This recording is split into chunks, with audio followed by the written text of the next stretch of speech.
자, 들어오시고 좀 빨리 좀 갑시다. 1시간, 첫째 시간부터 좀 계획 진도가 틀어지고 있어. 자, 어쨌든 이해는 되시죠? 예, 기억나는 게 문제가 되는데 그것은 어쩔 수 없어요. 사람 머리라는 게. 그래서 계속 반복적으로 들으시면 되니까. 자, 이제 유치권이 어떻게 성립되는지를 보셨으니까 그 성립된 유치권의 효력은 이쪽도 뭐 문제가 자주 나오는데 같이 묶어가지고 가장 기본적으로 그 물건을 누구한테든 돌려주지 않을 수 있는 권리가 있죠. 이걸 유치적 권리라고 그러죠. 유치적 권리. 그래서 바로 1번 유치권자의 권리에서 동그라미 목적물을 뭐 할 수 있는 거? 유치할 수 있는 거. 유치할 수 있다는 것은 점유하고 인도를 거절하겠다. 그럼 거기서 문제 내는 것은 만일에 갑의 부동산 을이 임대차에서 얘가 임차인인데 자 이걸 고치거나 비용 들였다는 얘기죠. 그러면 을은 갑에 대해서 뭐 달라고? 비용 달라고 필요비든 또는 유익비든 상환청권, 채권이 나온다는 얘기죠. 임대차 기간이 다 끝났어요. 그럼 원래는 이 사람 저 물건, 건물 돌려줘야지. 근데 지금 뭐가 있어요? 비용 채권이 있지. 그럼 이거 주기 전까지는 나도 못 돌려주겠다. 유치권 행사할 수가 있다. 그러니까 전형적인 거죠.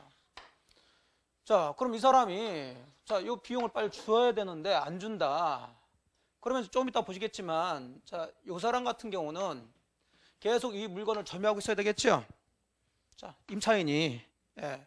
하지만 이 사람이 이 건물의 소유자는 맞지. 예. 그럼 이 사람의 또 다른 채권자가 있을 수 있겠죠. 자, 이 채권자가 그럼 얘 채무자가 지금 건물 가지고 있어. 얘가 뭐 점유하든 상관없이. 그럼 건물이 얘 거니까 경매 들어갈 수 있어요, 없어요? 있지. 유치권 있는 상태에서 경매 들어갈 수 있다고요. 그럼 당연히 경락받은 사람이 누군가 있겠지. 그럼 얘를 경락인. 얘 소유자야 아니에요? 소유자지. 채무자야 아니에요? 아니지. 채무자는 얘가 채무자지. 자, 그러니까 얘가 아까도 얘기했지만은 이제 내 거니까 요 임차인 보고 그 건물 나한테 이제 넘겨라. 할 때 이 사람은 웃기는 소리 하지 말아라. 이렇게 얘기할 수 있어요, 없어요? 있다. 유치권이라는 것은 물건이니까 누구한테든 유치할 수 있는 권리가 있다는 거예요. 그럼 결국은 이 사람은 지금 이거 받을 채권이 있죠? 그럼 얘한테 그럼 네가 소유자니까 그럼 이거 내놔. 청구할 수 있어요, 없어요? 이거 안 된다 이거지. 돈 달라고 할 수는 없지. 자, 그러니까 이 사람은 잘 생각해 보세요. 자꾸 구별하시라니까.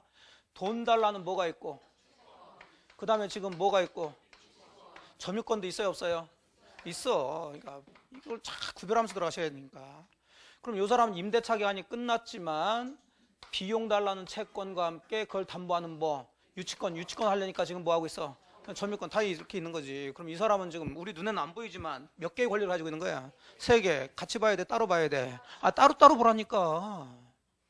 을이라는 사람이 가지고 있지만 따로따로 봐야지. 그럼 돈 달라는 것은 유치권의 내용이에요? 채권의 내용이에요? 그럼 채권은 여러분들이 배우신 것처럼 모든 사람한테, 특정한 사람한테. 그럼 특정한 사람이 채무자겠지. 그 채무자가 누구요? 갑한테만 할 수가 있지. 경락이는 현재 소유자지 채무자가 아니잖아요. 그러니까 당연히 이 사람은 얘한테 뭘 행사해서 유치권은 물건이니까 행사할 수 있지. 그럼 유치라는 것은 돌려주지 않겠다는 거지. 그것뿐이지 직접적으로 돈 달라고 청구할 수는 없다. 그래. 근데 있다 그런단 말이에요. 전부 다. 그래서 틀리게 만들어요. 물론 현실적으로 보게 되면 법적으로는 그래. 법적으로는 얘는 적극적으로 경락인한테 야 비용 내놔 청구할 수는 없지만 현실적으로는 경락인이 그러면 저 건물을 경락받아 놓고 구경만 해야 돼? 써야 돼? 써야지. 그럼 얘 내보내야지. 내보내기 위해서 어쩔 수 없이 뭐를 비용을 주겠지. 그것은 법적으로 얘가 달라고 할 수 있는 권리가 있어서가 아니라 얘를 내보내기 위해서 어쩔 수 없이 준다는 거지. 이해되셨어요? 예. 그래서 그런 얘기가 나와요. 유치권자는 법적으로 우선 변제적 효력이 있어 없어? 없지만 사실적으로는 우선 변제 받을 수가 있지. 어쨌든 안 내주니까 그 사람 필요한 사람이 돈을 줘야지만이 가져가게 되니까. 이해됐어요? 그러니까 사실적인 문제하고 법적인 문제는 구별하시라고. 그럼 주로 우리는 뭘 가지고 문제를 내? 법적으로 문제를 내지. 현실을 안 낸다는 얘기지 기본적으로. 자, 그래서 동그라미 기억번이 그 얘기죠. 유치의 의미는 돌려주지 않겠다는 얘기니까 큰 문제 없고 니은번을 보세요. 유치권 행사의 상대방, 뭐 행사의 상대방? 그럼 유치권이 물권이요, 채권이요? 그럼 다 끝났지. 그러면 채무자뿐만 아니라 모든 사람한테도 할 수가 있다 이렇게 나와야죠. 그래서 세 번째 줄 모든 사람에 대해서도 유치권을 주장할 수 있다. 그래서 대표적으로 이제 지문에 나올 때 유치물이 뭐 된 경우, 경매된 경우 유치권자는 누구한테도 경락인한테도 뭐를 주장할 수 있다는 거예요. 유치권의 효력 주장할 수 있다. 자, 유치권의 효력이라는 것은 자, 그 밑에서 두 번째 줄 그 부동산에 뭐를 거절할 수 있다는 거예요. 인도를 거절할 수 있다는 뿐이지 그 피담보 채권의 변제를 청구할 수는 없지. 되셨나요? 예. 그 다음에 디귿은 가볍게. 자, 그러면 이제 갑이라는 사람은 어쨌든 그 건물의 소유자야 아니에요? 소유자. 근데 얘는 지금 고쳤으니까 돈 내놓으란 얘기죠? 임대차 기간 끝났죠? 그럼 당연히 소유자는 야 건물 내놔라고 얘기할까 안 할까? 하겠지. 그럴 때 을은 네가 너한테 받을 뭐가 있으니까 비용이 있으니까 나는 못 내놓겠다 이렇게 하겠지. 되시겠어요? 예. 그러면 이 사람이 비용 주면은 당연히 얘가 돌려줘야 되는데 얘가 지금 비용을 주지도 않으면서 지가 소유자라고 나 그 비용 이거 없어 이제 채권에 대해서 다툼이 일어날 수도 있지. 그래서 얘가 얘한테 그 목적물에 인도 소송 들어갔단 말이에요. 소송 제기했다고. 소유권 넘겨라, 점유 넘겨라. 점유 넘겨라. 그걸 뭐라 그래요? 인도라 그러지. 인도 소송 제기했어요. 자, 그럼 얘가 원고고 얘가 피고겠죠? 예. 그럼 얘는 그럼 소송 얘기하면서 알아서 잘 해주겠지 그렇게 할까? 뭔가 자꾸 자기도 주장해야 될까? 주장해야지. 그럼 판사가 둘이 불러가지고 아유 소유자 얘 거 맞는데 임대차 기간 다 끝났구만 왜 안 주세요? 그렇게 물어볼 거 아니에요. 그럼 이제 이 피고에서 이제 주장하는 걸 항변이라고 그래. 항변. 그럼 이 사람은 나는요 네, 임대차 다 끝난 건 맞는데 그 임대차 기간 중에 저 건물에 뭐 들여서 비용 들여가지고 이거 받아내기 위해서 지금 뭐 유치권 행사하고 있어요. 이렇게 주장을 해야 되겠지. 즉 그게 무슨 얘기냐면 소송에서는 이 사람이 유치권 있다는 걸 뭘 해야 주장을 해야 법원에서 그게 맞는지 안 맞는지 판단하는 거지. 현실적으로 유치권이 성립다 하더라도 소송에서 유치권 주장을 하지 않으면 법원에서는 그대로 이 사람 패소 판결 내리겠지. 검토를 안 해준단 말이에요. 항상 소송에서는 법원의 제3자적 입장에서 하니까 항상 당사자가 뭘 해야 돼? 주장을 해야지. 그 주장해서 그러니까 이제 법원에서 이제 따져보니까 맞네 이거 고친 거 맞고 비용 맞고 점유하고 다 우리가 좀 전에 배웠던 그 법을 이제 검토하는 거예요. 법관이. 보니까 유치권이 성립돼 있어 안 돼 있어? 돼 있지. 그럼 이 사람 말이 맞죠? 그렇다면 원래대로 한다면 소송에서 판결 내릴 때 양쪽에서 한쪽 말이 맞으면 그 사람이 전부 승소하고 다른 사람이 전부 패소 판결 내려줘야 되지. 예, 그게 맞는데 여기 같은 경우는 어느 한쪽에 전부 패소 전부 승소 판결 내리질 않아요.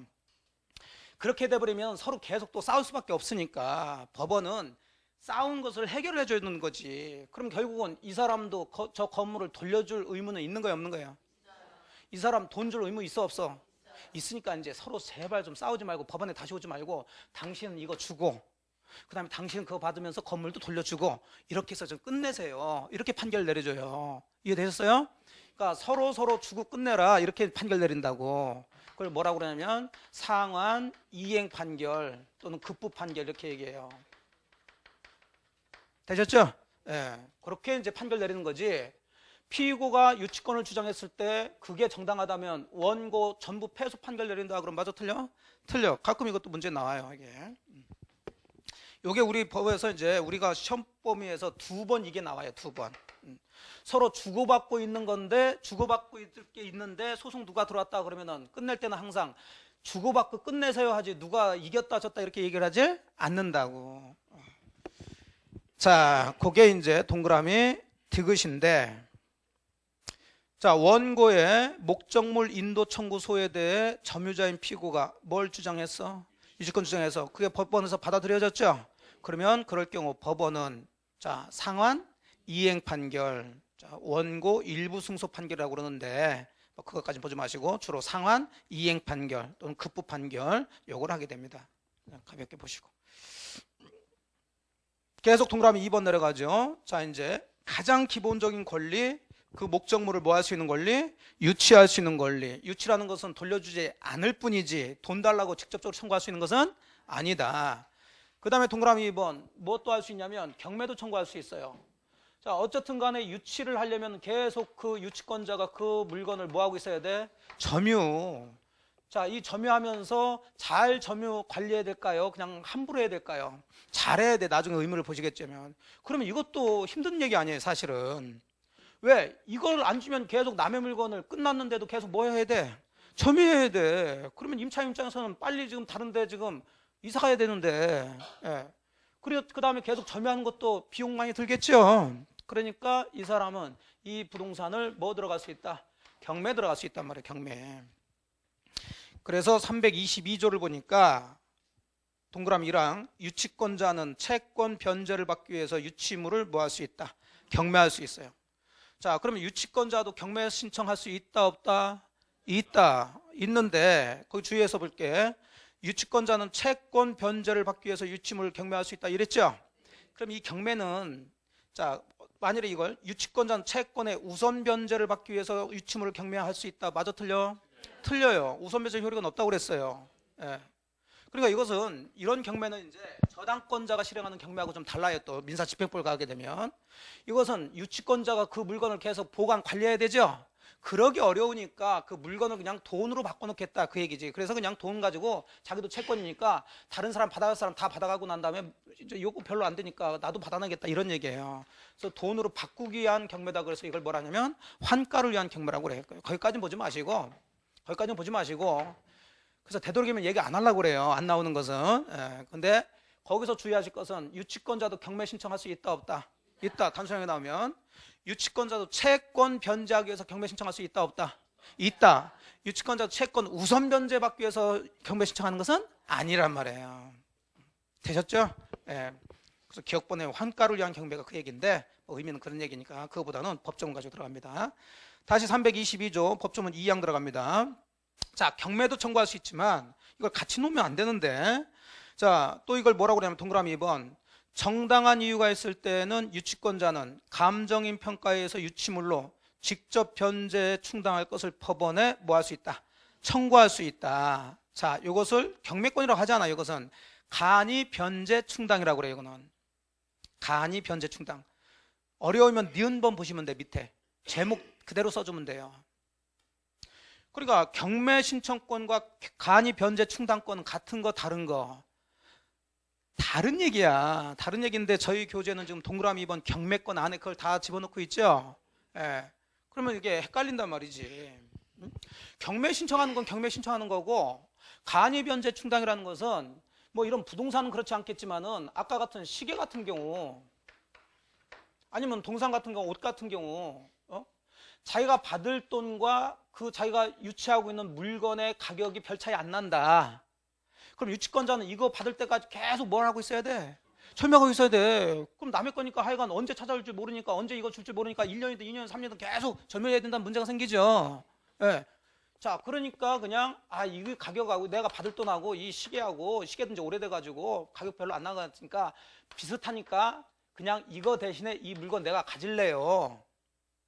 그래서 그냥 이 채권 변제 충당하는 걸로 할게요. 이해되셨어요?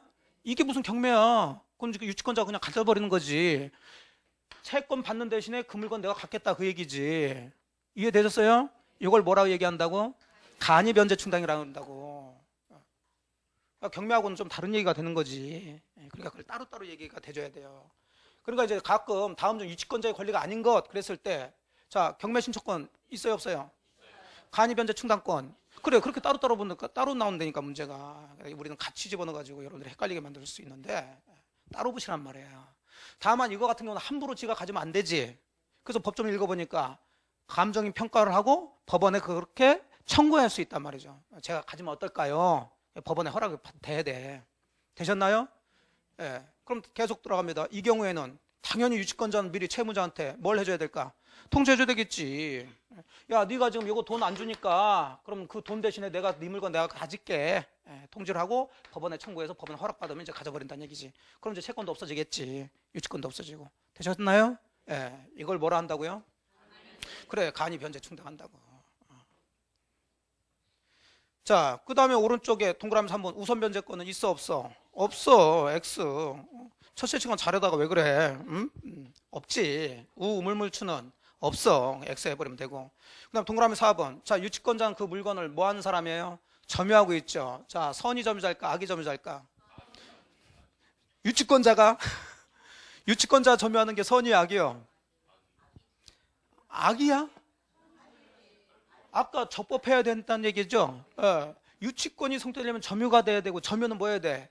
적법해야 돼. 불법 점유 안 되지. 적법이라는 것은 결국은 자기가 본권이 있다는 것을 알면서 모르고, 본권이 없다는 것을 알면서 모르면서 그 얘기지.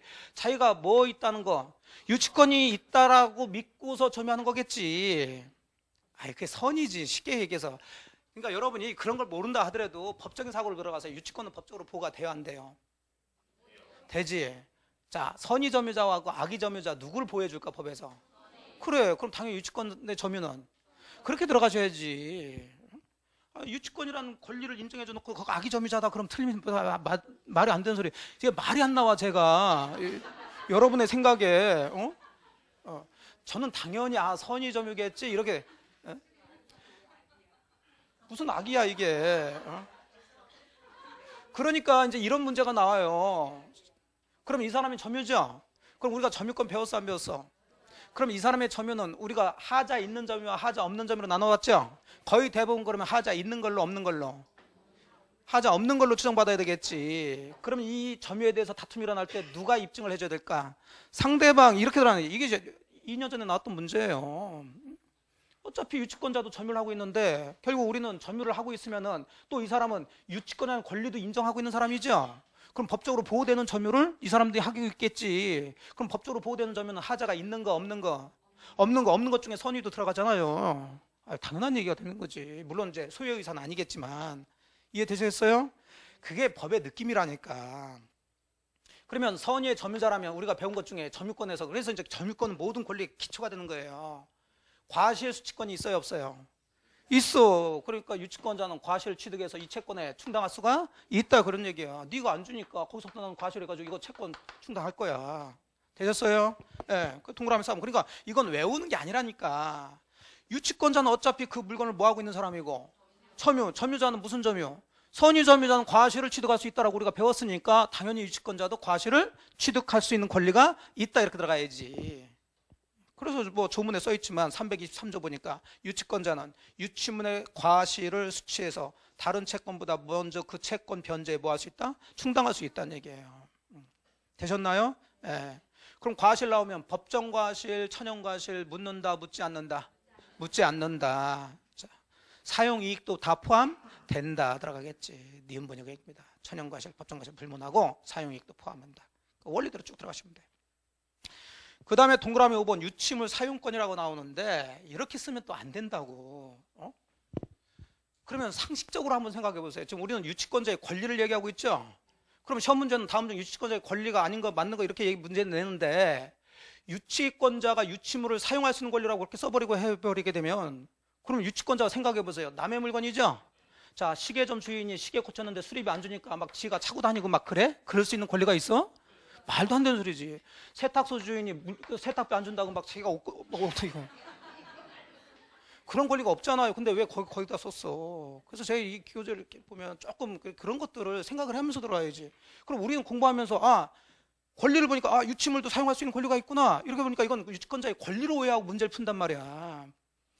권리가 아니라 이것은 의무에 들어가요. 의무. 즉 유치권자는 유치물을 함부로 사용할 수가 없는 의무가 있지. 이게 의무로 들어가줘야 되는 거야. 그래서 여기서 보실 게 아니에요. 그것은 지워버리고 뒤쪽으로 이제 보셔야 돼. 의무에서. 그런 게 조금 좀 그래요. 제가 지금 뭐 좀 잘못된 것을 이렇게 좀 넘어가기도 하고 그러는데, 그렇게 하면은 막 눈빛이 흔들리신 분들이 계셔. 못 믿겠다는 거지. 여러분 책을 믿어, 저를 믿어? 쌩을 믿어, 쌩을. 쌩. 믿으면 합격, 불신은 지옥. 책 열심히 쓰셨는데 제가 이렇게 보니까 조금 그런 부분들이 좀 부족한 게 있어요. 유치물 사용권 그러면 당연히 유치권자도 유치물을 마음대로 사용할 수 있는 권리가 있나 보다, 이렇게 오해한단 말이에요. 문제 풀 때. 그게 아니에요. 이것은 함부로 사용하면 안 돼. 우리가 상적으로 생각해도. 그렇죠? 자, 그러니까 이것은 좀 이따 보시고 계속 권리 들어갑니다. 자, 440페이지 동그라미 6번. 계속 유치권자의 권리를 얘기하고 있는 거예요. 자, 유치권자의 권리 가장 기본적으로 유치할 수 있는 권리 있었죠? 예, 경매대로 들어갈 수 있죠? 다만 경매에서 우선 변제 받을 수는 없어. 그 다음에 간이 변제 충당이라고 해서 지가 그냥 가져가지고 그 채권에 충당할 수도 있고, 그 다음에 여기서 나오는 과실을 취득해서 채권에 충당할 수도 있고, 그 다음에 이제 사용권은 없지. 그 다음에 요거 같은 경우 똑같아요. 우리가 보였으니까 뭐 하고 있는 사람이야? 점유. 그러면 자, 이제 조금 이따 보시겠지만 이 유치물을 계속 보존 관리를 잘해야 돼요. 이것은 남의 물건이니까. 그럼 보존 관리하다 보면 비용이 좀 들어갈까 안 들어갈까? 들어가겠지. 그럼 나중에 요 사람이 요것만 줘서는 안 되지. 그 물건을 계속 유치권자가 보관 관리하면서 계속 또 비용 들어갔죠? 그럼 이것도 내놓으라고 청구할 수가 있어야 되겠지. 그래서 유치권자는 점유자니까 우리가 전에 보셨던 점유자와 회복자 관계를 그대로 들어가시면 돼. 어차피 유치권자지 소유자는 아니지. 언젠가는 그럼 돌려줘야 돼, 안 돌려줘야 돼? 돌려줄 사람이잖아요. 그럼 이 사람은 언젠가 받아가야 되겠죠? 이게 회복자지. 그럼 우리가 점유자 회복자 관계 그대로 적용하면 아까 선의 점유자니까 뭣도 취득하고 과실 취득하고, 선의도 하기든 점유자는 그 물건에 비용 들였으면 또 비용 달라고 청구할 수가 있지. 그러니까 유치권자가 유치하면서 그 물건에 비용 또 들였으면 비용 달라고 또 청구할 수가 있단 말이에요. 그럼 비용은 항상 뭐하고 뭘로? 필요비, 유익비. 그럼 필요비는 무조건 다 달라고 할 수가 있다. 유익비가 뭐 할 때? 현존할 때 선택을 해야지. 누구 선택? 그럼 여기서는 유치권자 선택, 소유자, 채무자 선택. 채무자 선택 이로 들어가야지. 그 다음에 유익비니까 법원에 청구해서 상환기간 허여받을 수. 그래요. 그게 그대로 그냥 적용되는 거예요. 그래서 제가 비용 그러면 항상 유익비, 필요비, 유익비 이렇게 생각하시라고 그랬지. 그럼 어디 나오든 그냥 쭉 빌고 나가면 돼. 여기서는 그렇게 이제 들어갈 수 있는데 325조에서 조문을 써놨지만 동그라미 6번 비용상환청구에서 유치권자가 유치물에 관해서 뭘 지출했으면 필요비 지출했으면 그냥 소유자한테 그 상환 청구할 수 있다 그랬어요. 필요비는 다 달라고 할 수 있다는 거지. 근데 동그라미 6번 유치권자가 유치물에 대해서 뭘 지출했어? 유익비. 그러면 우리가 배웠던 거 가액 증가가 뭐한테? 현존이 나와야 되고 두 번째 줄 선택이 나와야 되겠죠. 유치권자의 선택, 소유자 선택. 소유자 줄 사람이 선택해야 된다고 그랬죠. 예. 자, 그 증가액의 상환을 청구할 수 있는데 그러나 법원은 소유자 청구에서 상당한 상환기간을 뭐 해줄 수 있다? 허여줄 수 있다. 항상 유익비는 이 세 가지가 특징이라고요. 뭐 할 때? 현존. 두 번째 뭐? 선택. 그 다음에 뭐? 법원의 상환기간 허여. 이건 유익비에만 연결되는 거지 필요비에 연결시키면 안 된다. 되셨죠? 예. 자, 그렇게 잡으시고. 이게 유치권자의 권리고 이제 유치권자의 의무를 보니까 가장 기본적인 의무가 이제 거기 나왔죠. 324조. 유치권자는 그 물건을 잘 보관 관리해야 돼. 함부로 관리해야 돼. 잘. 그걸 뭐라고 그래요? 선관주의무라고 그래요. 선관주의무. 그래서 동그라미 1항 들어가 보니까 유치권자는 선량한 관리자의 주의로 유치물을 점유해야 된다. 그러면 이거와 연결해가지고 자기가 점유하고 있다고 해서 그 유치물을 함부로 사용하면 된다 안 된다? 안 되지. 함부로 사용하면 안 되는 의무가 있단 말이에요. 사용할 수 있는 권리가 있는 게 아니라.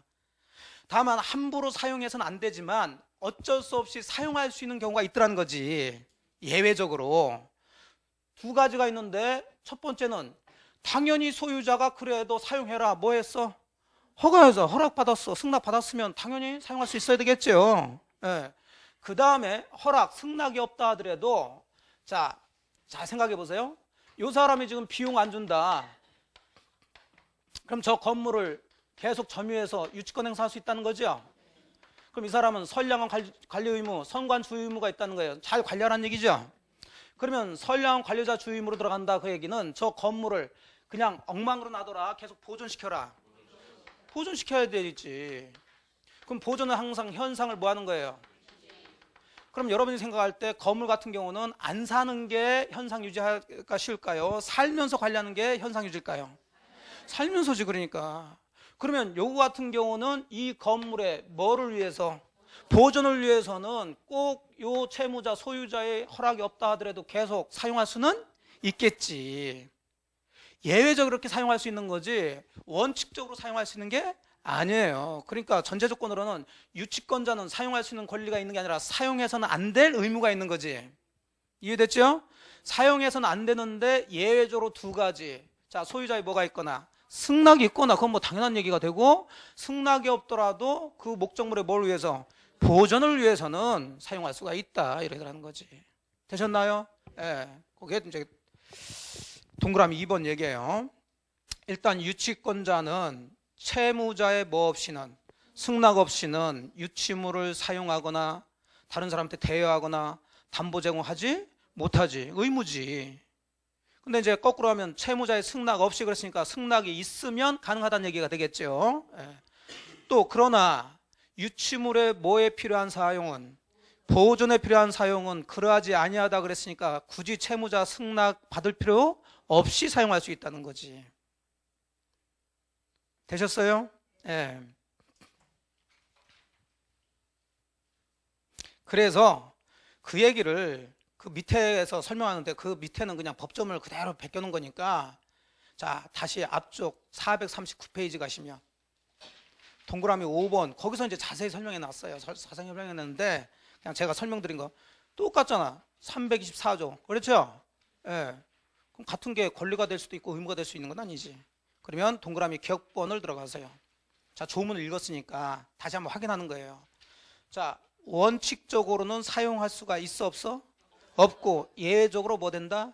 허용된다. 그래서 유치권자는 원칙적으로 유치물의 사용이나 대여, 담보 제공 등의 이용 행위를 할 수 없다. 이제 여기서 이제 그걸 정리해 드린 거죠. 원칙적으로 안 되는데, 그러나 예외적으로 첫째, 채무자에 뭐가 있거나 승낙이 있거나, 두 번째, 승낙이 없더라도 유치물에 뭐에 필요한 경우, 보존에 필요한 경우는 유치물을 사용할 수 있다. 그래. 이 부분을 저 뒤에다가 같이 설명해 주는 게 좋다는 얘기죠. 이해되셨죠? 예. 자, 그렇게 해서 자, 유치권의 성립 요건하고 그다음에 효력에서 유치권자의 권리하고 의무까지 보셨어요. 뭐 소멸은 그렇게 어렵지 않으니까 넘어가시고 443페이지 이제 저당권 들어갑시다. 자, 저당권은 여러분들이 이제 많이 들어보신 담보물건이지. 일단 저당권은 그 목적물을 점유한다, 점유하지 않는다. 점유하지 않죠. 그래서 이제 관념적으로 지배한다고 그래요. 관념적으로. 관념적으로 소유자 보고 너 마음대로 사용해라. 사용하는데 또 돈 안 갚으면 내가 뭐 들어갈 거야?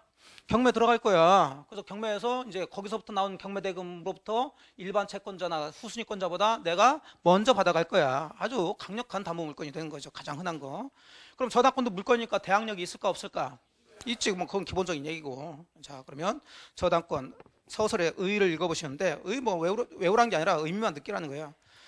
자, 저당권이란 조문 읽지 마시고, 저당권이란 채무자 또는 제3자가 점유를 이전하지 않고 채무 담보로 제공한 부동산 기타 목적물로부터 자, 채권자가 뭘 받을 수 있어요? 여기는 이제 우선 변제 받을 수 있지. 아주 전형적인 담보물건이에요. 자, 넘어가시고 근대적 저당제도 이런 거 열심히 대학에서 배우시는 거예요. 넘어가시고 444페이지 맨 밑에 동그라미 2번. 저당권의 법적 성질 괄호 4번 해가지고 동그라미 2번 보니까 무슨 물건이야 이것도요? 담보물건. 그럼 저당권도 주인이요? 종이요? 종. 그러면 부종성, 수반성, 불가분성 다 있겠지. 똑같은 얘기가 되는 거예요. 자, 그 다음 445페이지 저당권 성립부터 들어갑니다. 자, 아까 유치권은 당사자끼리 계약에 의해서 성립되는 게 아니죠. 하지만 일반적으로 여러분들이 생각할 때 저당권은 당연히 저당권 설정 계약을 하고 등기까지 해줘야 되겠지. 그래서 원칙적으로 괄호 1번 뭐에 의해서? 법률 행위에 의해서 저당권이 성립되는 게 일반적이에요. 물론 법정 저당권이라는 것도 있긴 있어요. 근데 우리 시험하고는 크게 상관이 없고 원칙은 일반적으로 법률 행위에 의한 거. 그럼 법률 행위에 의한 저당권 성립에서 가끔 이제 문제가 나오는 게, 그러면 법률 행위로 인한 저당권 취득이니까 성립이니까 이것도 등기해야 돼 안 해야 돼? 해야지. 법률 행위니까. 저당권. 쉬는 시간에 약 먹었지, 딴 약. 아침에 올 때는 획획 돌아가는 약들 먹다가 쉬는 시간에 보니까 아, 내가 대답을 너무 잘하는구나. 이래선 안 되지 해서 또 딴 약 먹고 왔구나. 얘. 당연히 저당권 등기를 해야 저당권이 성립되지. 그럼 먼저 이제 계약의 당사자부터 들어가줘야 되겠지. 그럼 계약의 당사자 들어가기 전에 저당권도 담보물건이니까 반드시 뭐가 있어야 된다? 채권이 있어야 되는 채권이. 그래서 아까 얘기한 것처럼 자, 우리 갑한테 1억을 빌려줘서 가장 일반적인 채권이야. 그럼 이것도 계약이에요 아니에요? 계약이야. 그럼 얘가 채권자가 되겠죠? 빌려준 사람이. 자, 빌린 사람이 뭐라 그래? 채무자가 되겠지. 여기서는 저당권 얘기가 나올 이유가 없어. 이건 저당권 계약을 한 게 아니라 돈 빌리고 돈 빌려주는 소비대차 계약을 한 거죠. 자, 그럼 여기서 끝날 수도 있어요, 없어요?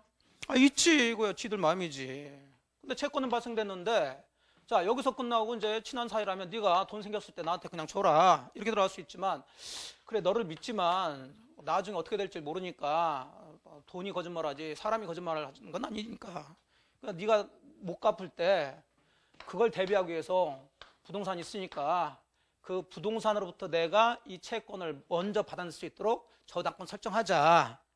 그러면 얘가 그렇게 하자 해서 이제 저당권 뭘 하는 거예요? 설정 계약을 하는 거지.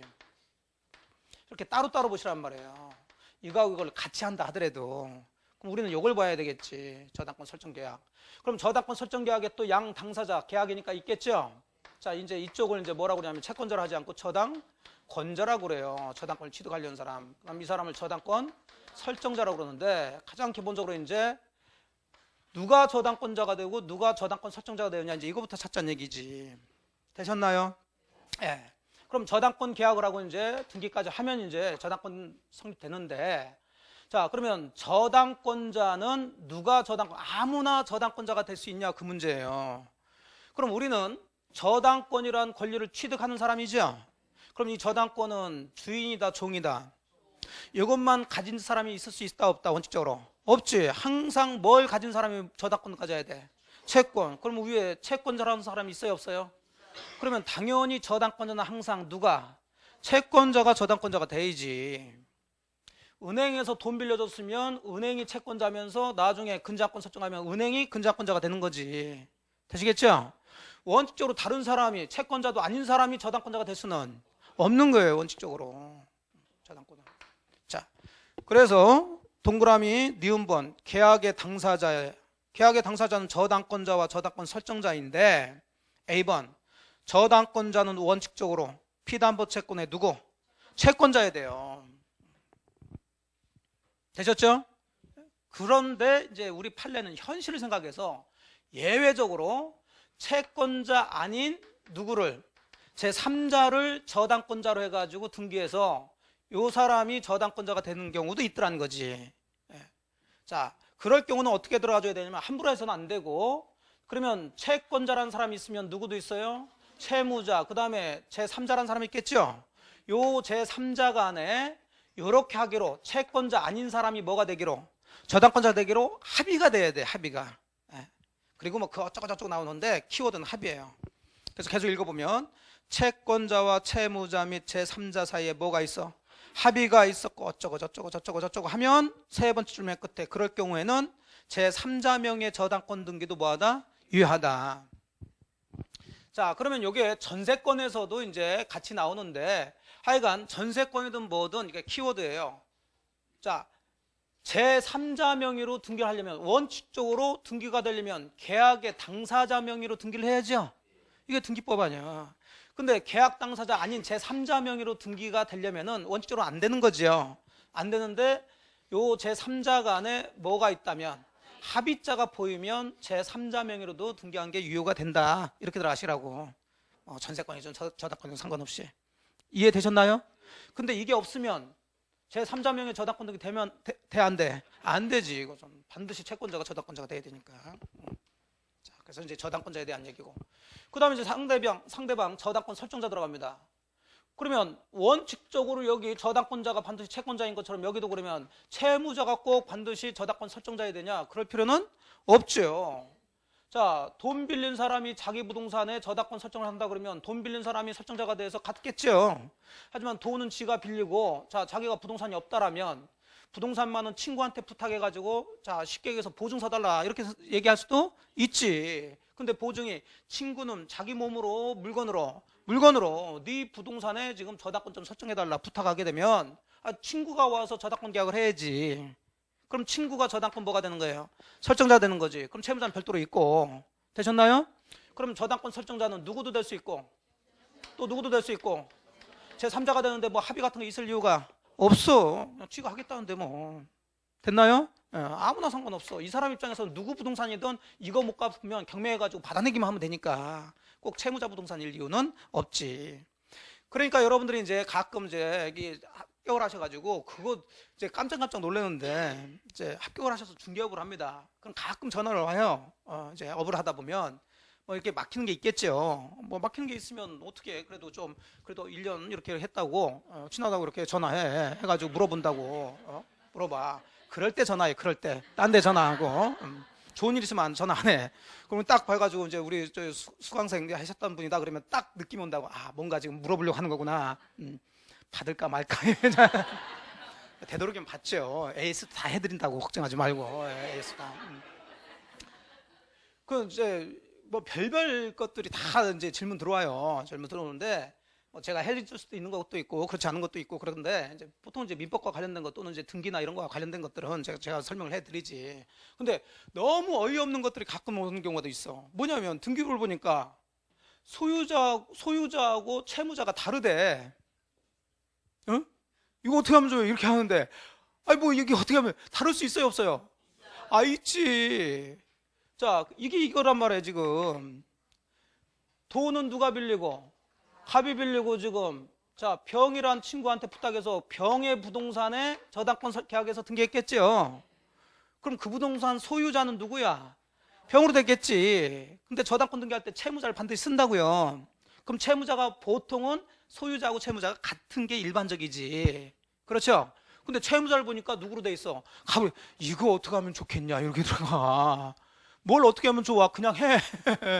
예, 그냥 저당권 설정돼 있는 거예요. 아무 문제 없는 거지. 이해되셨죠? 앞으로 그런 걸로 전화하지 마세요. 예, 된단 말이에요. 자, 그래서 저당권 설정자는 채무자 또는 제3자 아무나 할 수가 있는데 이런 제3자는 지금 결국 채무자를 위해서 보증 쓴 사람이죠. 자기 몸뚱아리로 물건으로. 그래서 이 사람들을 물상보증인 이렇게 얘기를 한다고요. 그래서 우리가 보통 정신없는 놈들이다 이렇게 얘기하고 있지. 자, B번이 그런 얘기입니다. 저당권 설정자는 피담보채권의 누구 이외에 채무자 이외에 누구도 제3자도 될 수 있는데 그 제3자 옆에다 괄호 쳐놓고 뭐라고 썼어요? 물상보증이 될 수 있다. 되셨죠? 예. 네. 그럼 저당권 설정 계약을 해서 등기까지 하면 이제 저당권이 성립되겠죠. 이걸 저당권 설정행위라고 그래. 저당권 무슨 행위라고요? 설정행위라고요. 법률행위겠죠? 자, 법률행위는 크게 처분행위하고 의무부담행위. 뭐 어려우면 물권행위하고 채권행위. 물권행위는 다른 말로 무슨 행위? 처분행위. 채권행위는 의무부담행위. 이렇게 얘기한다고 그랬죠? 그럼 저당권 설정행위는 물권행위예요? 채권행위예요? 약을 제대로 먹었구나. 예? 무슨 행위? 저당권 설정행위를 물어보고 있는데 채권행위라고 그러시면 어찌야. 그러니까 답이 다 보인다니까. 저당권이 물권이요, 채권이요? 물권이면 물권행위라고 해야지. 보면서 채권행위로 그러시면은 정말 안 되지. 그러니까 제가 여러분들에게 시험 문제 풀 때는 정신만 똑바로 차리면서 단어만 잘 봐도 정말 50점은 맞는다니까. 근데 그냥 휙휙 지나가요. 휙휙. 아 진짜 그렇다니까. 휙휙 지나. 그럼 이런 문제가 나와. 저당권 설정행위는 자 설정자가 처분 권한이 없어도 된다. 맞아 틀려? 틀리지. 저당권 설정행위는 무슨 행위라고 그랬어? 물권행위. 물권행위 무슨 행위? 처분행위. 처분행위는 뭐가 있어야 돼? 처분 권한이 있어야 되지. 그래야지 유효가 되는 거지. 근데 처분 권한이 없어도 된다 그러고 글쎄 그 얘기는 안 했는데 잃어버린단 말이야. 그러니까 공부를 그런 식으로 공부하시면 안 된다니까. 단어 뜻을 들어가면 민법은 특히 우리 주변에서 했던 얘기를 그냥 말로 바꿔놔서 하는 것 같기도 굉장히 단순한 얘기야. 쉬운 얘기야. 생각 조금만 하면 된다니까. 이거 뭐 응용해서 해라. 물론 이제 사례로 나오면 응용이 들어가는데 사례 문제가 물론 뭐 많이 나올 땐 열 몇 문제 나오기도 해요. 근데 그 사례 중에서도 쉬운 문제가 있어. 다 어려운 게 아니야. 그냥 딱 읽어봐가지고 풀어낼 수도 있는 거. 그러니까 그런 것만 하더라도 60점 이상은 기본으로 다 나와요 이게.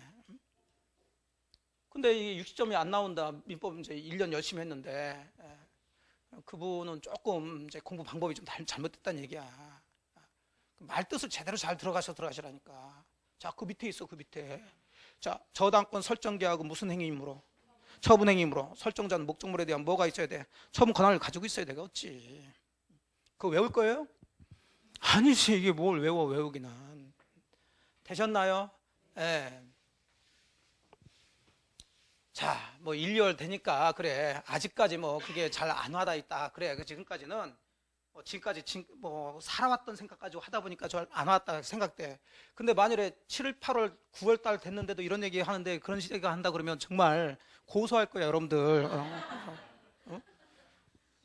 구속 기소하는 구속 기소 이런 것들 가지고 하게 되면 됐나요? 네, 그런 거 좀 잡으시고. 자, 그 다음에 계약했으면 뭐까지 해야 돼? 등기까지 해야지. 등기 얘기는 지금 보실 거 아니에요. 넘어가시고. 그 다음 빨리빨리 갑시다. 동그라미 3번. 자, 당연히 저당권 물건이니까 저당권의 목적이 되는 목적물이 있어야 되겠죠. 자, 동그라미 기억번.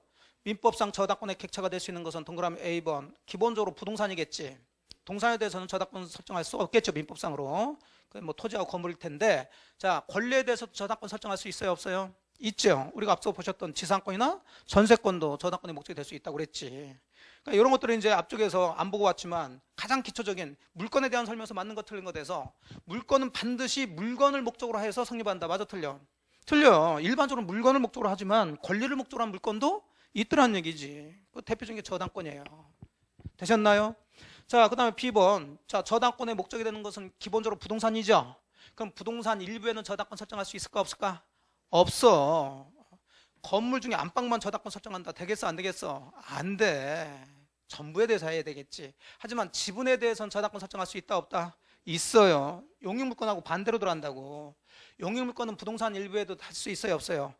있지. 사용하는 거니까. 그렇게 생각하시면 된다니까. 남의 부동산 빌려 사용하는 건데 꼭 굳이 그 부동산 전부 빌려 사용할 이유가 없지. 건물 중에 1층 부분만 빌려서 전세권 설정할 수 있잖아요. 그럼 지분에는 할 수가 없겠지. 정반대로 생각하면 된다니까. 그럼 저당권 그 정반대니까 부동산 일부에는 안 돼. 지분에는 돼. 그래. 그게 가장 기초적인 거예요. 이런 거 틀리시면 안 되지. B번이 그 얘기지. 자, 토지는 일필 토지가 저당권의 목적이 된다. 따라서 일필 토지 일부는 저당권의 목적이 될 수 없어요. 그러면 그 일부에 대해 저당권 설정하려면 반드시 뭘 해서 분표를 해가지고 토지 2개를 만들어서 저당권 설정해야지. 그럼 토지 2개가 됐으면 그 부분은 전부지 일부가 아닌 거지.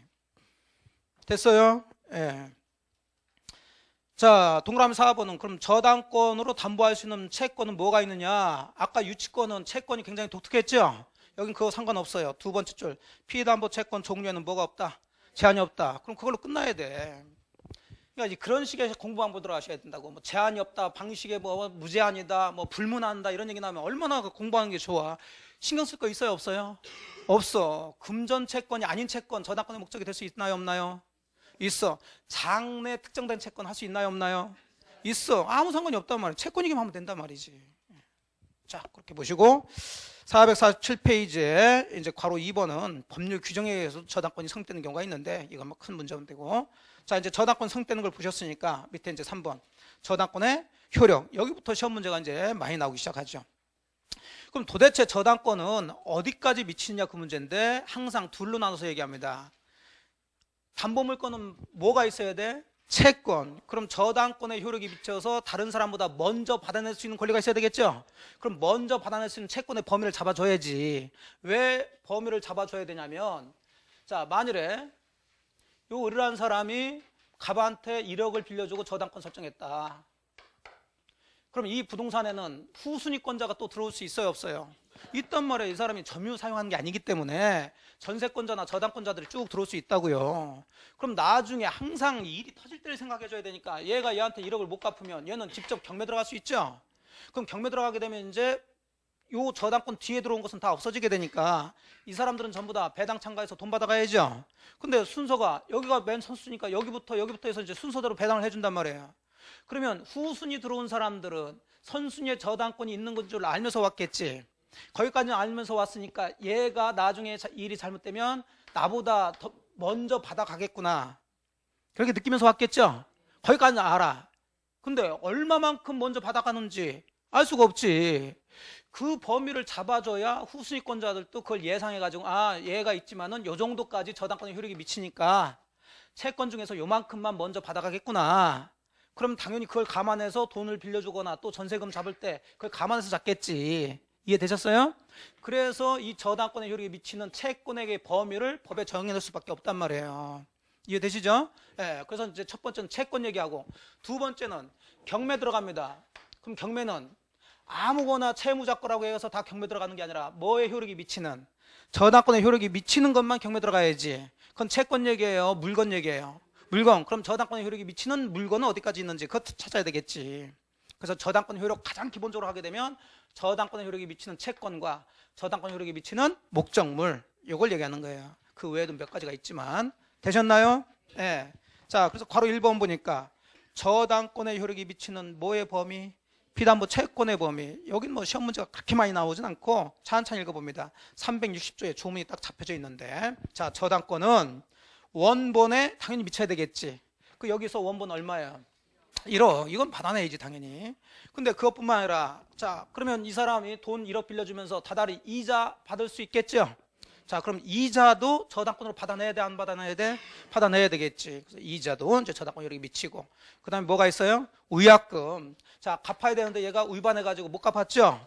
그러면 얼마 배상하기로 하자. 위약금 약정할 수가 있겠지. 그 약정도 저당권으로 받아낼 수 있어요. 위약금. 자, 그러면 원본, 이자, 위약금까지 묶으시면, 자, 요건 등기 대상이 되는 거예요. 등기. 당연히 원본 등기 해줘야 돼, 안 해줘야 돼? 해줘야 후에 들어올 사람이 얘가 얼마 받을지 기본으로 알 거 아니에요. 그 다음에 이자도 몇 프로라고 잡아줘야 되겠죠? 그 예상을 하지. 이 사람이 받아갈 수 있으니까. 위약금 약정은 지들끼리 한 거죠? 뒤에 들어온 사람이 위약금 약정이 있는지 없는지, 얼마 했는지 알 수가 있어요, 없어요? 없으니까 있으면은 등기해줘라 그 얘기예요. 그 다음에 계속 채무 불이행으로 인한 손해배상. 자, 이걸 다른 말로 지연배상이라고 그러죠. 자, 갚기로 한 시기가 있겠죠? 자, 근데 갚기로 한 시기에 갚았어, 못 갚았어? 못 갚았으면 이제 당연히 돈 빌려줬으면 거기에 따라서 지연이자가 붙게 되겠죠? 요걸 채무 불이행으로 인한 손해배상. 다른 말로 무슨 배상? 지연배상이라고 그래요. 자, 요것도 저당권으로 받아낼 수가 있어요. 그 다음에 이제 돈을 못 갚으면 저당권 실행 경매 들어가겠죠? 그럼 경매 들어가면 공짜로 비용 들어야 돼.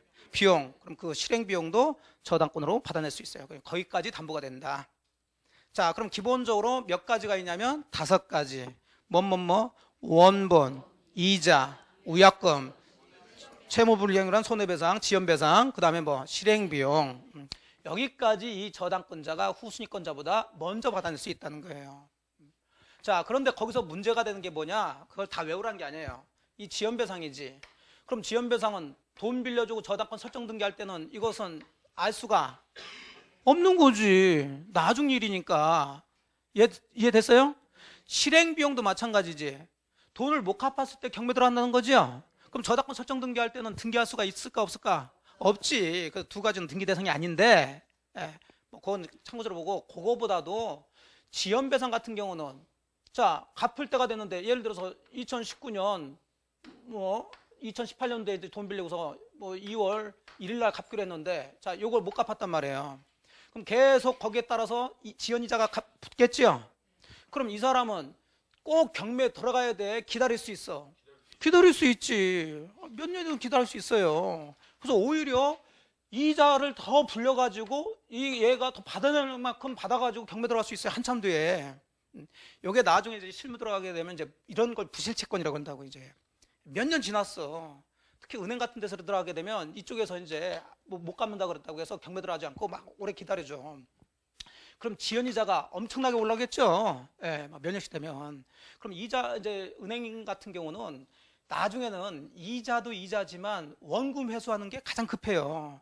그러니까 원금이라서 회수하기 위해서 자기가 가지고 있는 뭐를 채권을 다음한테 넘겨버린다고. 근데 이제 요새는 개인이 이제 이렇게 하면 안 되게끔 돼 있지. 그 예전에는 이제 개인도 이런 것들을 받아가지고 이거 들어가서 이제 경매 들어가게 되면 굉장히 수익을 많이 냈었어요. 부실채권으로 해가지고. 근데 지금 다 막아놨지, 막아놓기는. 하여간 뭐든 빨리 해야 돼요. 자, 어쨌든 간에 그러면은 몇 년이든 쭉 해가지고 요 사람이 저당권자가 다 받아간다면 이 사람들은 지금 그걸 예상할 수 있어요, 없어요? 없지. 그러니까 이걸 한도를 잡아줘야 된단 말이에요. 그래서 채무 불이행으로 인한 손해배상, 한마디로 무슨 배상은? 지연배상은 이행기 지난 몇 년분까지만, 1년분까지만 네가 우선 변제 받을 수 있다라고 제한을 두고 있어요. 그게 이제 그러나 그 얘기예요. 그러나 지연배상에 대해서는 원본 이행기를 경과한 후 몇 년분에 한해서 1년분에 한해서 저당권을 행사할 수 있다. 자, 요게 이제 피담보 채권의 범위가 되고요. 그건 그렇게 문제가 많이 나오진 않는데 넘어가시면 448페이지 괄호 2번. 자, 이제 저당권의 효력이 미치는 뭐의 범위를 보자. 목적물, 경매 대상이 되는 물건이 뭐냐 그 얘기예요. 자, 358조에 보니까 저당권의 효력은 저당 부동산에서 체크 뭐한 거? 부합된 물건과 그 다음에 뭐? 종물에 미친다. 그럼 기본적으로 저당 부동산은 당연히 경매 대상도 되지만 그 저당 부동산의 부합물하고 그 저당 부동산의 종물까지 경매 들어갈 수 있다는 얘기죠. 예. 자, 일단 그렇게 잡아놓는데 그러나 이건 꼭 그렇게 하라는 얘기는 아니고 법률의 특별한 규정이나 또는 설정 행위에 다른 뭐가 있으면 약정이 있으면 그러하지 아니하다 그랬으니까 요 저당권의 효력이 미치는 범위 즉 부합물과 종물에 미친다는 358조는 강행규정, 임의규정, 임의규정이란 말이에요. 그러니까 우리가 앞서서 전제조건에 물건은 물건 법정주의가 대원칙이라고 그랬죠. 그렇기 때문에 물건법에서 나온 각종 조문들은 강행규정이 많다, 임의규정이 많다. 강행규정이 많다고 그랬어. 그냥 물건은 법대로 들어가줘야 된다고 그랬죠. 자, 그런데 요거 같은 경우는 지금 물건법에 나와 있는 조문이지만 이건 강행규정, 임의규정. 그러니까 이런 걸 물어본단 말이지. 어차피 물건법 나온 것은 강행규정이니까 이거 강행규정이냐 이거 잘 안 물어보겠지. 무슨 얘기 되셨어요? 네. 어차피 강행규정인데 예외적으로 뭐 한 게 있어? 임의규정인 게 있으니까 이게 임의규정인지 아니냐 이걸 문제 내겠지. 그래서 우리가 자, 지상권, 전세권 물건이에요? 채권이에요? 물건. 처분 자유롭다, 자유롭지 않다? 그건 당연히 물건의 본질이야. 그러니까 그 처분을 금지하는 약정은 유효다, 무효다 원칙적으로? 예, 무효가 돼야 돼. 강행 규정들이니까. 다만 전세권은 법조문에 처분을 금지하는 특약을 할 수가 있다라고 정해놨잖아요. 그러니까 그걸 물어보겠지.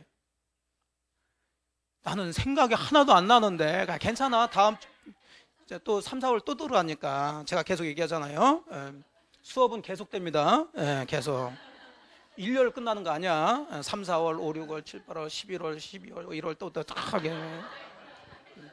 그러니까 언젠가는 정말 언젠가는 미안해서라도 남아있게 미안해서.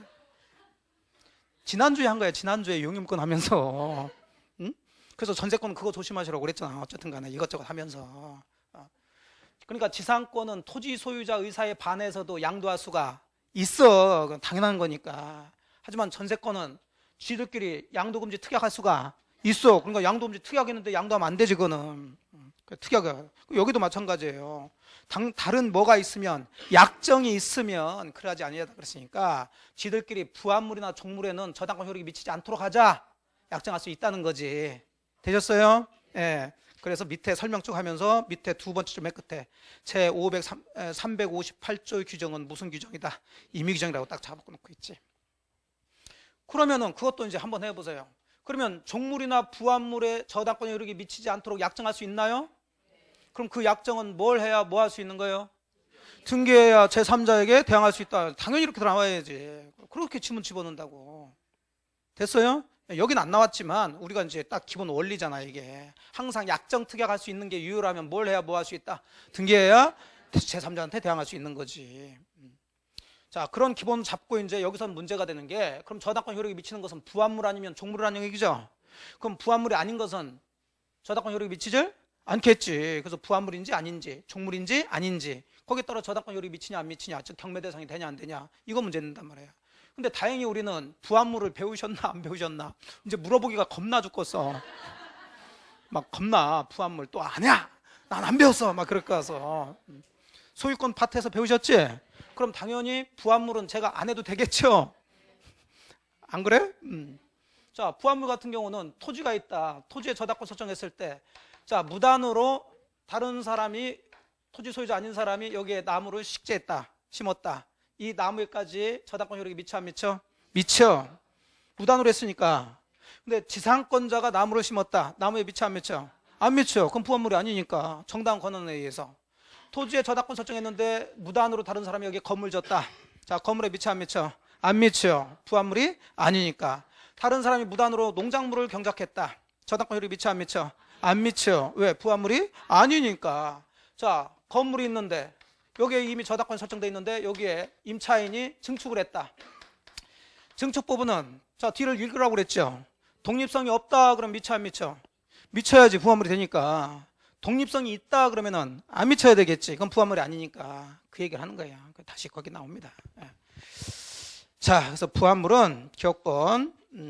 여기서는 그런 걸 정리해줘야 되는데 그런 걸 정리 안 했어. 그냥 부합물엔 미친다 이렇게만 써놨어요. 기억번.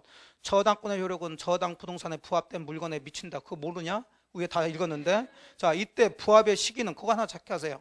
부합 시기는 저당권 설정 전에 부합했냐 후에 부합했냐 묻는다 묻지 않는다? 묻지 않아요. 이미 저당권 설정 전에 있었던 부합물이든 저당권 설정하고 난 다음에 붙은 부합물이든 다 될 수 있어요. 거기 판례 하나가 나오죠. 건물의 자 무슨 부분? 증축 부분. 그럼 증축 부분은 뭘 찾아야 돼? 독립성. 그럼 첫째 줄 맨 끝에 보니까 독립물로서의 효용을 갖지 못하는 이상 그랬죠? 그럼 이 증축 부분에도 저당권 효력이 미칠까 안 미칠까? 미친다 해야 되겠지. 그래서 세 번째 줄 부합된 증축 부분에도 효력이 미치는 것이므로. 되셨죠? 예. 449페이지 동그라미 2번 이제 종물과 종된 권리 그러는데 자, 부합물은 우리 시험 범위에 해당되지만 종물은 우리 민법에 있는 거지만 우리 시험 범위는 아니라고 그랬죠? 자, 아니라고 그랬는데 종물 얘기가 나오니까 개념만 잡으면 되지. 자, 법적으로 잡지 마세요. 종이 있으면 뭐가 있을까? 아, 주가 있겠지. 권리는 주된 권리, 종된 권리, 채권과 저당권 이렇게 되겠죠? 근데 우리는 지금 권리, 물건이니까 물자를 붙이는 거지. 그럼 주인이 되는 물건을 뭐라고 그래? 주물. 그럼 항상 주종관계는 주인을 위해서 뭐가 있는 거예요? 종이 있는 거야. 그러면 주된 물건을 잘 사용하기 위해서 필요한 물건이 뭐다? 종물 이렇게 들어가는 거예요. 주된 물건을 잘 사용하기 위해서 필요한 물건, 종물 이렇게 들어가는 거지. 뭐 공용에 상용하기 위해서 이 법적으로 얘기했을 골치 아파. 우리 시험 범위도 아닌데. 그러면 주물, 종물, 주된 물건 잘 사용하기 위해서 필요한 물건이 종물이다 그랬어. 가장 대표적으로 횟집이 있어. 횟집 건물이 있죠. 횟집을 잘 운영하려면 수족관이 있어야 돼 없어야 돼? 그러면 횟집과 수족관이 같은 물건이에요 다른 물건이에요?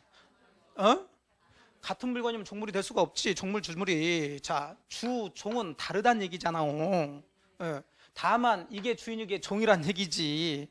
잘 생각해 보라니까. 채권과 저당권이 그래서 이제 헷갈리는 거예요. 채권하고 저당권이 같은 거예요 다른 거예요?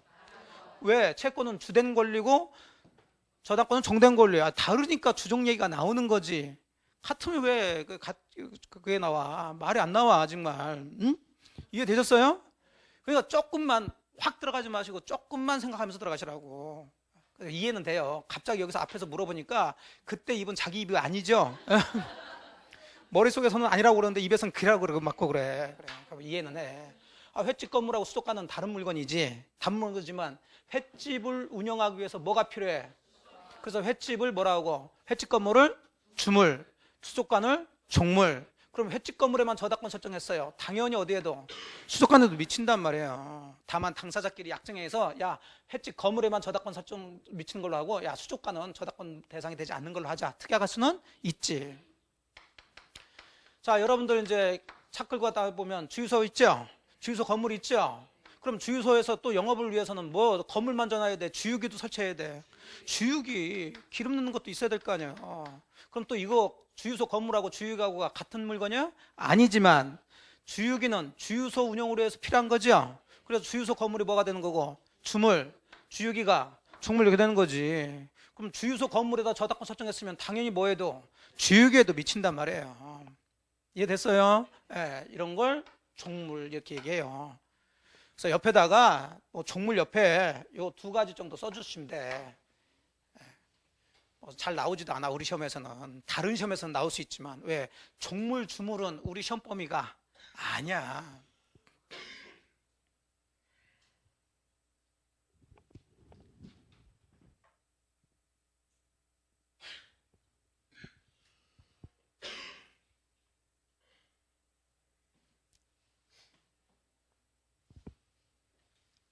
되셨어요?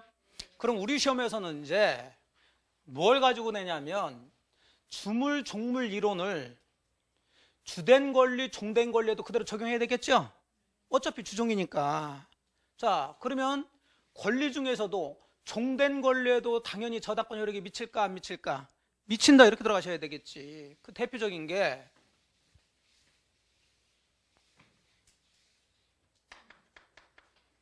갑이 땅을 가지고 있는데 을이라는 사람이 땅을 빌렸어요. 그럼 빌린 권리가 있겠지? 지상권이나 뭐 전세권, 임차권 있겠죠?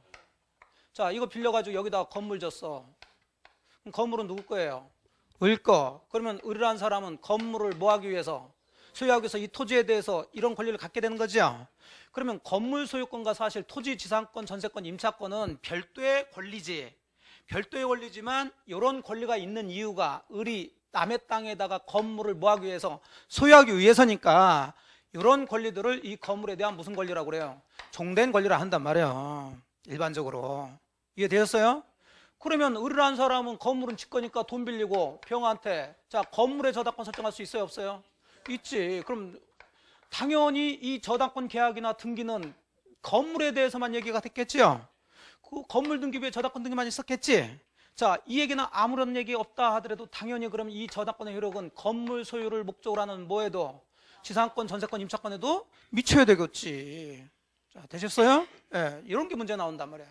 그럼 만일에 이제 이게 아파트나 빌라 같은 경우는 이런 권리들이 이제 각각 지분으로 이 사람들이 갖게 되겠죠. 이걸 우리가 이제 뭐라고 그러냐면 대지 사용권이라고 그래요. 나중에 집합권에서 배우시지만 똑같은 얘기가 되는 거지. 아파트 빌라를 소유하기 위해서 이 밑에 있는 대지를 사용할 수 있는 권리가 있어야 되겠지. 그럼 이 대지 사용권도 무슨 권리? 종된 권리. 그럼 아파트에다가 자기가 뭐 200, 301호 가지고 있는 사람이 자기가 그 301호 아파트에 저당권 설정했으면 그 저당권 효력은 301호 사람이 이 토지에 대해서 가지고 있는 대지 지분, 이거 대지 지분이라고 그러죠 보통. 대지 사용권에도 미쳐 안 미쳐? 미쳐야 되겠지. 이 얘기하는 거예요. 자, 이해되셨나요? 예. 자, 그러면 리을번을 보세요. 종된 권리인 지상권, 지역권, 임차권 등도 종물에 준해서 취급하므로 자, 그 다음부터 건물에 설정된 저당권의 효력은 건물 소유 목적으로 한 지상권이나 임차권에도 미친다. 또 구분 소유 건물, 그래서 항상 구분 소유 건물 나오면 뭐 생각하시라고 그랬어요? 아파트, 빌라 생각하시라고 그랬지. 그 전유 부분에 대한 저당권 효력은 종된 권리인 또 어디에도 미친다? 대지 사용권에도 미친다. 그래서 저당권 효력이 미치느냐 안 미치느냐. 미쳐도 잘 미쳐야 돼요. 예, 막 미친다고 그러시면 안 돼. 자, 여기까지 이제 종물 부합물 얘기를 했고, 동그라미 3번. 아니, 이제 물건 계속 얘기하는 거예요. 저당 부동산에 어디에? 과실에 미치냐 안 미치냐 그 문제죠. 자, 과실은 앞쪽에서 설명해 드렸죠. 가장 대표적으로 부동산에 대한 거니까 부동산을 사용으로 함으로써 얻을 수 있는 대가, 차임이나 지료 같은 거라고 그랬죠. 그럼 생각을 해보세요. 갑이라는 사람이 자 1억을 빌리고 을한테 저 건물에 대해서 저당권 설정했어요. 갑은 이 건물의 소유자니까 저당권 설정할 수 있죠. 근데 이 건물이 저당권 설정하기 전에 또는 그 후에도 A한테 임대차 들어갈 수 있어요 없어요? 있어. 그럼 임대차 있으니까 월세 차임 받겠죠. 그럼 이 저당권의 효력이 이 차임, 과실에도 미치냐 안 미치냐 그 문제야. 그럼 생각을 해보세요. 여러분들이 일반적으로. 그럼 이 과실이 여기에 미친다면 얘가 받아가야 된다는 얘기가 되는 거죠. 이 임차인이 월세를 저당권자한테 줘요? 소유자한테 줘요? 아니 소유자한테 줘야지 왜 저당권자한테 줘? 그럼 기본적으로 저 과실에는 저당권 효력이 미친다 안 미친다? 안 미치지. 과실은 그 물건을 직접 점유하면서 사용한 사람한테 가는 거니까. 되셨어요? 그런데 영원히 안 미치면 이게 시험에 안 나오는데 미칠 때가 있다니까. 얘가 1억을 안 줬어. 그럼 얘 가만히 있으면 이 과실에 미칠 이유가 없어요. 그럼 얘가 1억을 못 받았으니까 경매 들어가겠죠? 자, 경매 들어가기 위해서는 법원에 경매 신청해서 법원으로부터 경매 등기가 들어온다고. 그걸 우리가 이제 뭐 했다고 그러냐면 압류했다고 그래요. 그럼 결국 이 사람이 저당권 실행을 한 거죠?